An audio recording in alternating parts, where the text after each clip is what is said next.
we have our GA airport. It's running smoothly. Our fuel truck has had some issues turning around in the fuel depot, but we'll keep an eye on that. Now it's time to start thinking about building a terminal and all of the other infrastructure needed for commercial airlines. Now it says you need 25 by 15 to make 6,000 square meters. That's a huge rectangle.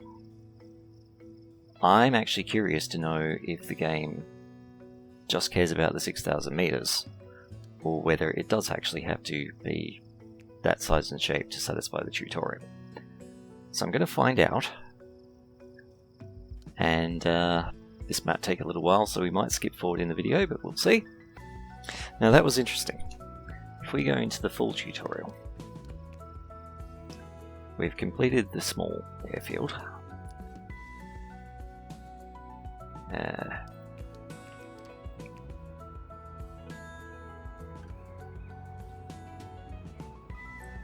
Yeah, okay, so it tells you that it needs to be 20 by 15, but that's a complete lie. As soon as you place any terminal, it's satisfied.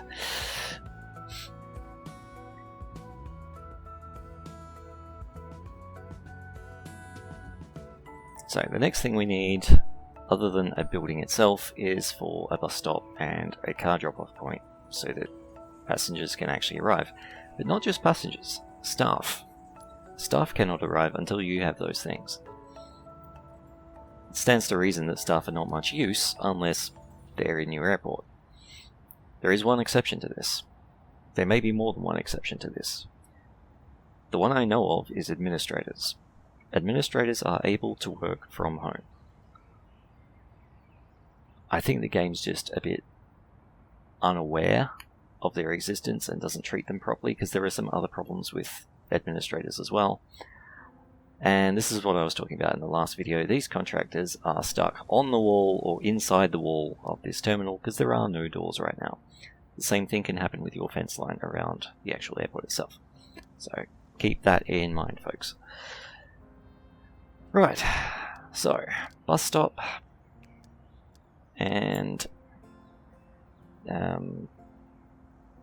car drop-off point, or car stop. Those are the two that the tutorial cares about. I'm going to do a couple of extra bits, just because I think an airport without a car park looks strange. So, I said previously I intend for passenger services to be around here. Let's see. She'll put it there. And I'm going to keep it small, so I'm not going to go crazy with these. I often put more than one of each type down, but for now we're just sticking with the one.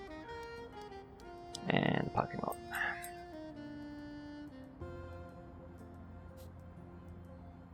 Right. Now, obviously, there's no road there right now, so we need to fix that. I'm going to draw it out essentially as a one-way loop.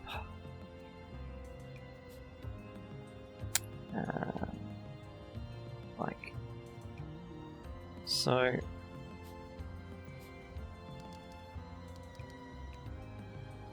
That's the entry, that's the exit. And you'll notice all of these bays have a little arrow marking where the entrance is. You can flip that around. So if you want the vehicles entering that side, they can, which is particularly useful if you put it on this side of the road. But for now, this is the correct way for what we're building. Right. Now, in order to get to the terminal, there needs to be a footpath. Now, I'm going to leave this square where it is. I'm going to probably make use of that later, but I'll put some more over here.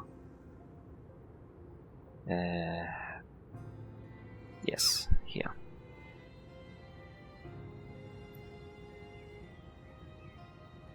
I'm not going to make it too big. Terminal foundation, by the way, is one of the most expensive things you can place in the game.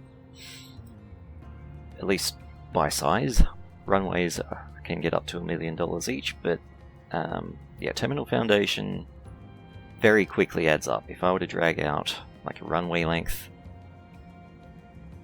yeah, that's already 384,000. So just beware. If you go with a massive terminal, you're going to run out of money very quickly. Terminals don't need to be massive most of the time. Right, footpath. Footpath is under Infrastructure and Transportation, or Vehicles tab as I like to think of it. And the bus stop and car stop already effectively have some footpath built in. And I'm going to run it a bit along here, because the car park does not have it built in. Let's put that there. Now let's just expand it, why not? Alright.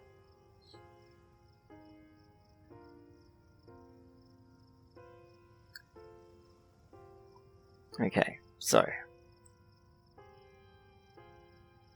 the heat map is a tool I don't use very often, but I probably should.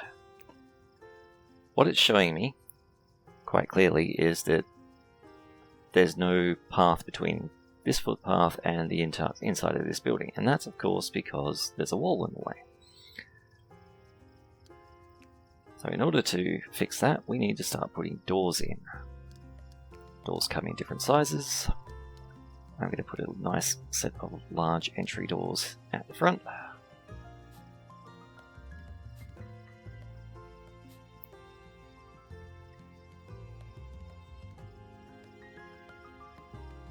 And I'm deciding whether I'm going to make this into like a staff only kind of area, in which case I need to join them up. I don't particularly like this heat map view, I'm going to get out of it.